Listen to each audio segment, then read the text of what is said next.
put this one on the measuring stick here.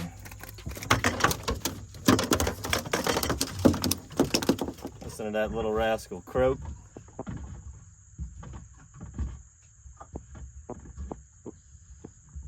When they croak, that's a male trout. Let me put this one on the measuring stick. We'll go over what we're doing here.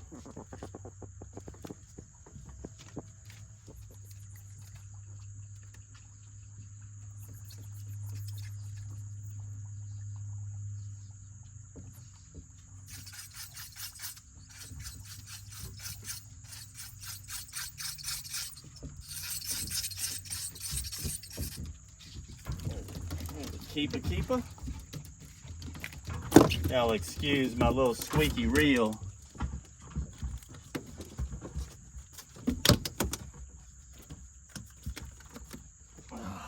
Nice little trout. My squeaky reel there needs a little grease, but it's still working great. Just a little loud, but fishing pretty deep water right here. I'm on a super slack tide. Very easy to get to the bottom. It could be 50 foot right now. I could get this bait to the bottom. That's how slack the tide is. Hopefully as the current picks up, maybe these little rascals will really get to biting. So what I'm doing, usually when I fish these tight passes in the Rigollets and Lake Catherine, there's three main ones. You got Unknown Pass, Miller's Ditch, and this is the Blonde Rigollets. Pretty swift currents, not as radical as L&N and the 90 bridge are, as those are the bridges that cross the actual Rigollets itself. But these are bridges that cross from the intercoastal into Lake Catherine. So usually I'm fighting a pretty significant current. But right now it is so dead of a tide, I can literally throw it just down the bridge and I can't even tell if it's coming in or going out. But what I can tell is that the trout are in here by the droves. These are school trout. This bridge is almost always school trout. I've never really got on any real big ones here. That one's definitely not a keeper. But they got some keepers mixed in. A lot of bites. Pretty fun, can't complain.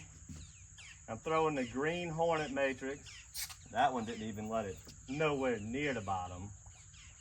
It's a good 15 count to get it down, and he straightened all my slack out probably about 7-8 foot down. This is probably 25 foot of water or so. So they got some fish here for sure. When you get bites halfway down the water column, that means there's a lot of fish in the in that spot. I mean, I'm getting bit 2, 3, 4, 5 times a cast. If these were all keepers, you'd have your limit. I missed that one. You'd have your limit in 15 casts, I can tell you that. A lot of little fish in the estuary when we get into the summertime.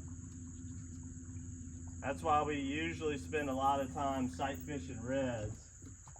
But I might try sight fishing a little bit later. But the reason I didn't try it earlier this morning is because we had Stockton clouds. Now it's blazing sun. Blazing sun, but we got some school trout eating up. Some of them are keepers like this one right here. And let's have a little fun with these guys while we can.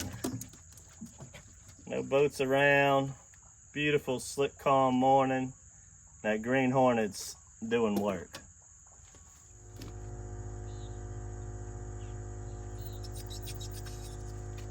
I was on the reel end.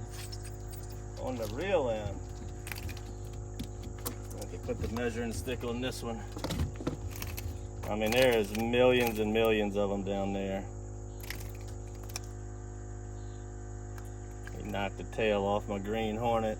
That one ain't gonna make it. That new 13-inch rule is not good for this little spot right here. But when you get enough bites, it makes it fun. You weed through them.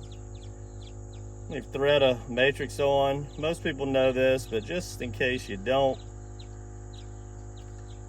hook comes out the flat part, tail down. Try to keep it straight. Right here, I'd recommend a 1/2 ounce. Dead tide like this, you could use the 3/8.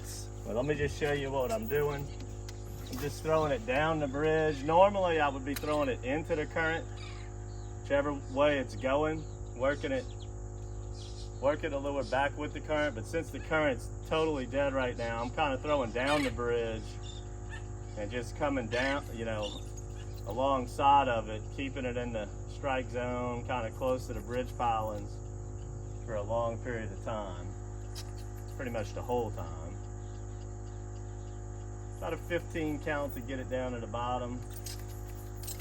Oh, man. Popping it pretty hard. When I'm fishing deep water, I like to really pop it hard. That way you get the attention of fish that aren't stuck all the way on the bottom. I mean, I just can't get over how many bites I'm getting here.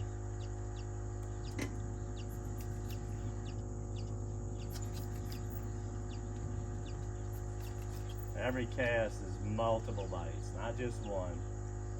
I miss one, I let it go back to the bottom, get bit again.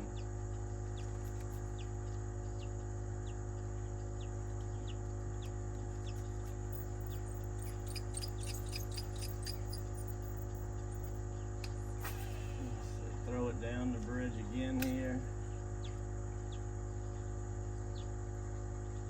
3, 4, 5, 6, 7, 8, 9, 10, 11, 12, 13, 14, 15, 16 count. When the tide's that dead, I'd say that's about 20 foot where I just cast it.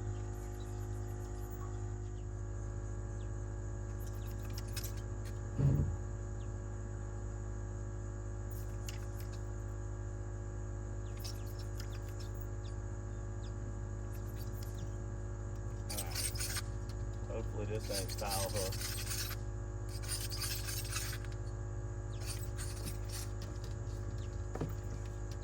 He's slightly foul hooked, but that one's probably gonna stretch. Another keeper to add to the box. Another cheaper to keeper. Okay, I got him hooked. There's so many fish down there and they're coming to check out the lure. And I pop it so hard, just my natural cadence of how I work the lure. Like I got him, I hook them all over the place. I've had fish hooked in the strangest spots. This one's was barely hooked in his skin up on his head. But what a nice school trout. We'll take 15 of those any day of the week. These are the ones that taste the best.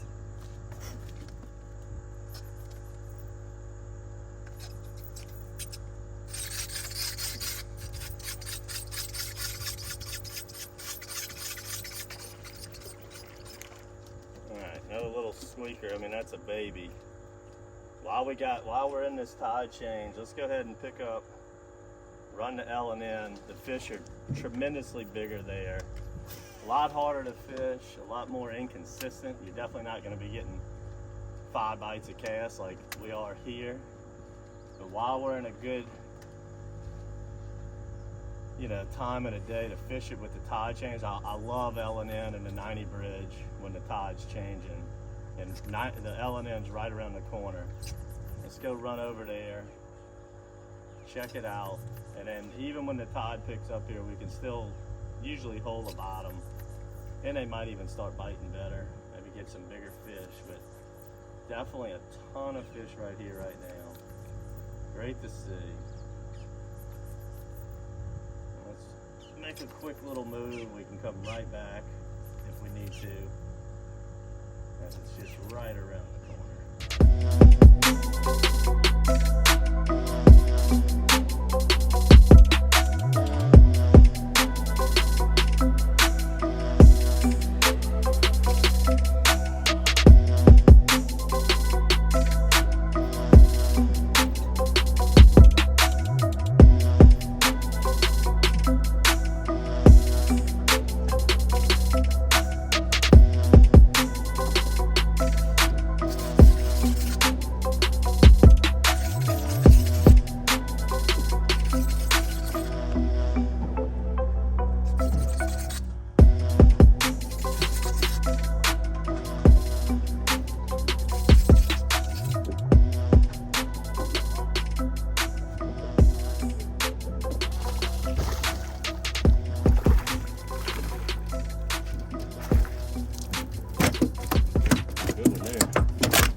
And that's why we came over to L&N right there. Getting 1/100th of the bites. But right there, baby. On the pink Cosmo. Beautiful fish. This is what you can get over here. Alright, whenever I'm fishing L&N, this is a pretty tricky place. It's all about drop-offs. There's a lot of ridges in here. And basically what you want to target and focus on is anywhere from like 12 to 30 foot. Now, if the tide's running kind of hard, I typically like to target behind those square pilings, as that's like your 12 to 18 foot range.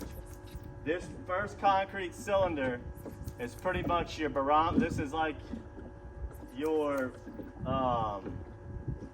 landmark of your major drop-off. So once you come south of this first bumper, it canyons to like 25 foot.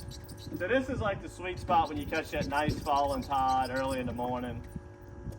And if you come out here and the tide's ripping pretty good, you're gonna wanna probably focus more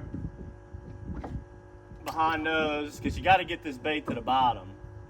And if you ain't getting it, you're not gonna be able to get it to the bottom in that 20 to 30 foot of water if it's really peeling in. Now, if the tide goes to change, I just start sliding a little bit deeper and a little bit deeper, and I'll get it down into like that 30 foot of water. And I've caught some really big fish on that tide change a little bit deeper, you know, out from, you know, 30, 35 foot. 35 is probably about the max. Another good spot's the wooden fenders out in the middle of the bridge. It's kind of like your channel marker. That used to be a great spot, but for the most part, we call this where I'm at, the community hole right now. And like I said, you want you want a moderate to mild falling tide right at daylight, and you want it to start coming in about 7:30, 8:30. That's like a perfect daylight situation right there.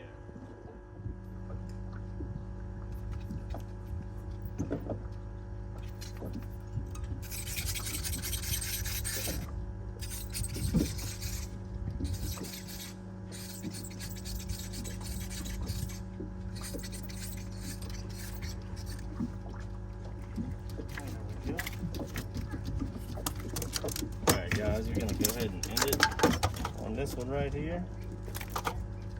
Caught some schoolies earlier on the old Blind Rigollets bridge. Now we're catching a couple good fish on L&N. Used the green hornet earlier this morning. Now I switched to the pink Cosmo. This is a 3X shad, the triple laminate. Stayed with the 1/2 ounce all day. Had a really nice day catching some good trout. Got some dinner. Hope you enjoyed this episode of DockSide TV. Make sure to subscribe to the monthly bait box. Get your hands on these products at matrixshad.com, and subscribe to our YouTube channel, as we do all kinds of deep water jigging in the middle of the summer like we're doing right now in the Rigollets. Until next time guys, good fishing.